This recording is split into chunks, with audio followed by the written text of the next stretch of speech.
Hey everyone, and welcome to my YouTube channel. I hope you're all well and I'm happy to see you all back to today's video. In this episode we are going to visit all the Rolex stores that we can find in Abu Dhabi in the United Arab Emirates, and we'll see how is the availability of watches over there and if we can maybe even find a stainless steel sports watch. So grab a coffee and enjoy the video.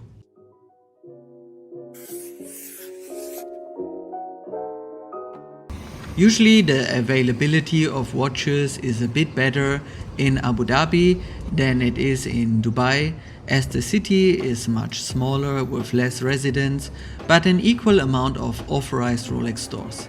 Our first stop is at the Marina Mall, one of the older malls in Abu Dhabi that has quite a big Rolex store. The windows of the store are loaded with watches from 1908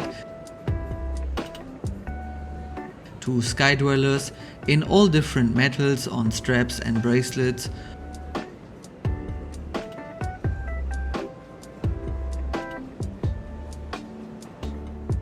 over to daydates in platinum and gold.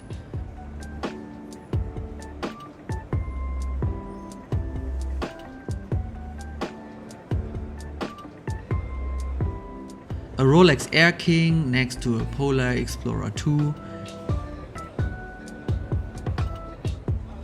and some full gold sports models like this yellow gold GMT and a rose gold Yardmaster.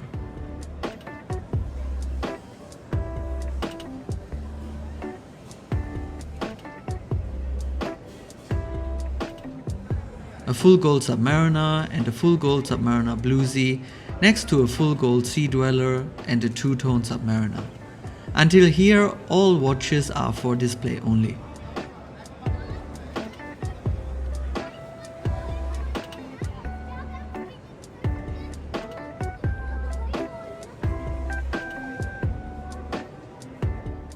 The available watches in the window are these Datejust models, most of them with diamonds on the dial or bezel or both.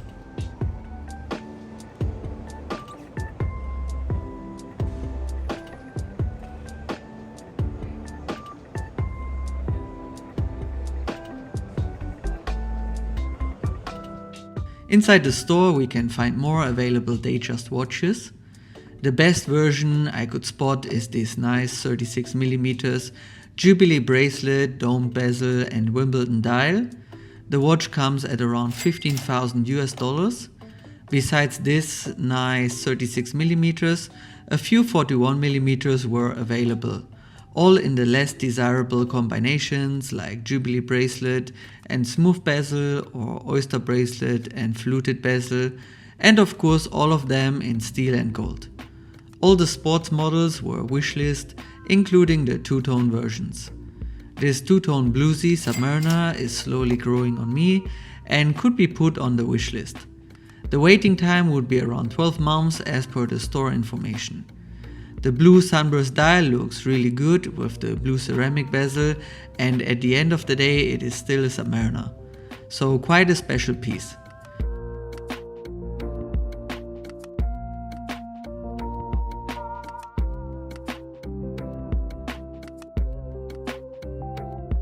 Besides that, a few more ladies Datejust and some daydate models that were for sale over here.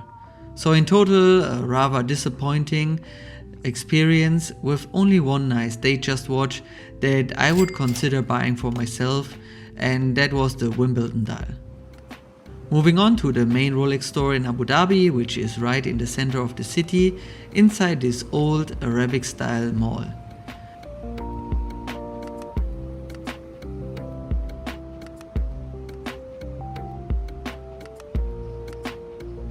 This store sells certified pre-owned watches as well, and after entering the store, the salespeople directly told me that only certified pre-owned watches are available to buy. So let's have a look at those pieces and their prices. First nice watch is this 2007 Rolex Submariner Kermit for 16,900 US dollars. The watch is in a great condition with all original parts and a slight polish only. Next we have a Rolex Submariner Date Hulk, the famous green sub with the green sunburst dial from 2015 for $20,150 US. Around double the original retail price, I guess. A two-tone diamond style Submariner from 2011 for $20,450 US. Diamonds on the dial doesn't really make sense for me. And besides that, a bluesy from 2015 for $16,100 US. This version comes with a matte dial and costs a bit less than a new bluesy sub today. Some skydwellers and air kings. I like this air king with the concentric dial. Looks super cool with the salmon colored numerals in high contrast to the dark blue dial.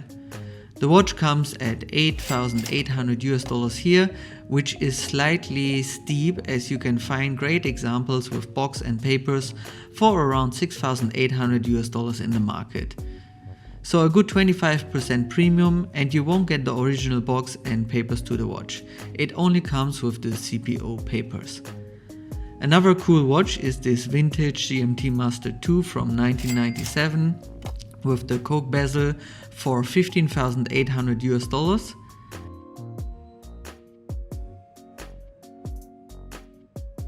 And the GMT Master 2 Pepsi from 2006, which sells for $16,000 US. The new and latest version of the Pepsi with ceramic bezel and Jubilee bracelet comes at $22,350 US here and is in a pre-owned condition from 2019. So much to all the nice pre-owned watches. Besides that, the store has a massive display of discontinued watches, but none of them is for sale.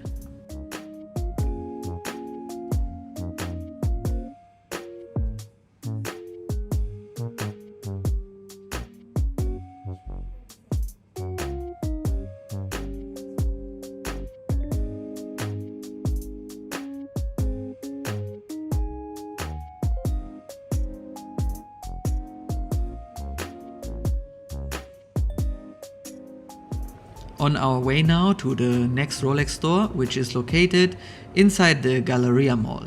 This is my personal favorite mall in Abu Dhabi, as it is quite compact with a lot of high-end stores and a nice Rolex boutique.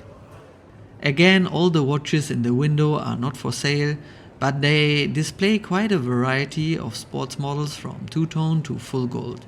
Interestingly, there was not a single steel watch in display at all in this store. And also the friendly staff told me that it is usually easier to get gold and two-tone watches in Abu Dhabi, but steel is even harder to get than in Dubai.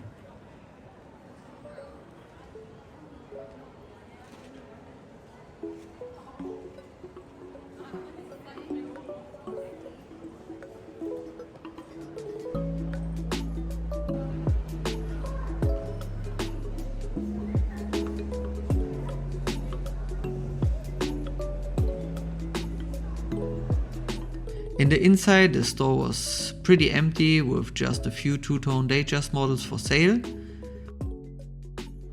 So much to my favorite store in Abu Dhabi, which was rather disappointing today. And before going back to Dubai, we give it a last try at the latest Rolex store that was opened in Abu Dhabi, which is located in Yas Mall. Another super high-end luxury mall with all the watch stores around. So let's search for the Rolex store. And here we go. Quick check in the windows first. Two-tone and full gold skydwellers.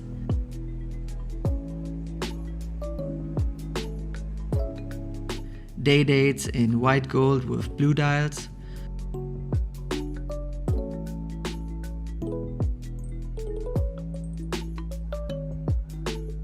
More 1908, which are becoming more and more available. Now pretty much every store has a few of them. More sea dwellers and deep sea watches, including a nice James Cameron in display.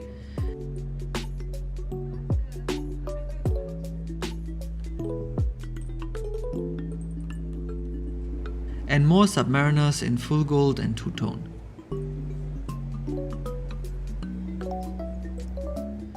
Inside the store we have these Datejust watches which are available for sale. One full steel on oyster bracelet with silver dial, and more of the less desirable combinations.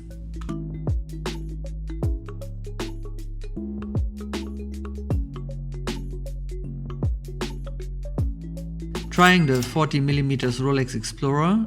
Nowadays the watch looks way too big on my wrist, and my clear preference would be the 36mm. Still a super nice watch, and with a wrist of around 7 inch, you should be able to pull this off. These two Yachtmaster 40 and 42mm are actually for sale. The rose gold is the same version I bought beginning of the year for myself. A super nice model that was super hard to get for a few years, but now you can rather easily find them.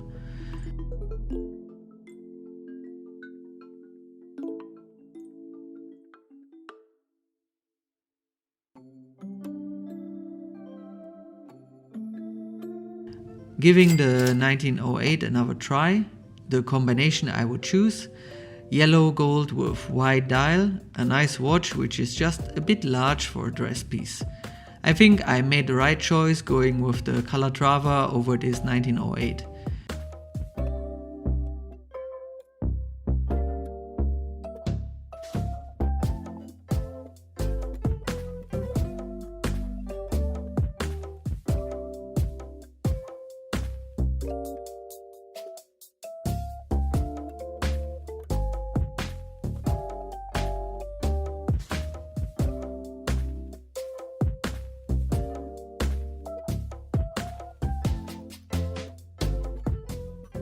And the Explorer Polar, which is a great piece and underrated. It looks super professional and wears not too bad with its 42mm on my 6.5 inch wrist. The lug to lug distance is compact, and considering this is an Explorer's watch, the big size makes sense. I don't really like the black dial of this watch, but the white one makes it very special.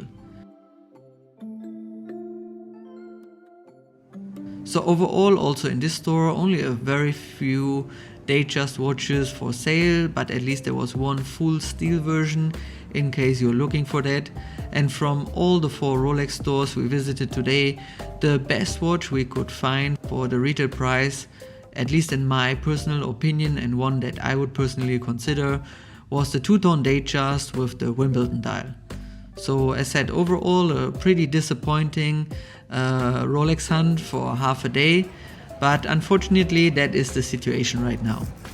Getting anything from Rolex is super tough, even though most of these watches are selling at much lower prices outside in the second-hand market compared to their retail prices.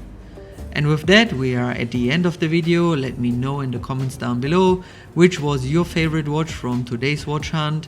Would you purchase anything, and how is the supply situation back in your home country? Thank you for watching, stay healthy, and bye bye.